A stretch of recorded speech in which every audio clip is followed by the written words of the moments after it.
3 مسلسلات الله أعلم بيها. رقم 1 مسلسل اسمه بنات همام، يعني هو منذر ريحانة مع يعني أنت يعني أنت معاه أنت أنا مش عارف، يعني أنت عارف. وبعدين في نقششة، يعني نقششة لوحده يعني كفيل إن هو يخليك تكسر التلفزيون، فاهم أنت؟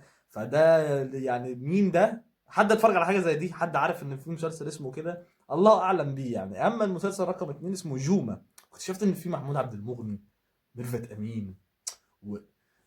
اللي هو ده في ممثلين اهو، يعني في مش نقشاشه، يعني في ممثلين وكده. ومحدش برضه عارف عنه اي حاجه خالص. هتحس ان الممثلين عملوه كده اللي هو ايه، في السر. عارف انت الجوازات اللي في السر؟ ده مسلسل في السر بقى. اما المسلسل رقم 2 يعني وده جزء تاني، يعني عارف ده اللي بيخوفك بقى. يعني مسلسل اسمه ولع الحجر. يعني الجزء الاول مش عارف هو ظهر لناس معينين، يعني هو مثلا زي الجن زي العفاريت كده، اللي هو بيظهر لناس بس.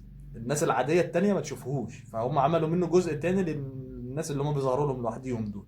واضح انه نجح، فعملوا له جزء تاني. يعني لو انت شفت قلع الحجر او ناوي تشوف حاجه من المسلسلين اللي انا قلت لك اسمائهم دول لان نسيتهم والله، يا ريت تكتب لي في الكومنتات. يعني انت انسان معانا، ولا انت الحاجات دي بتتعرض لبني ادمين تانية، ولا في ايه؟ بس ما تنساش تكتب لي كومنت واعمل لي لايك وتابعني، بنزل محتوى يوم عن التمثيل. وسلام.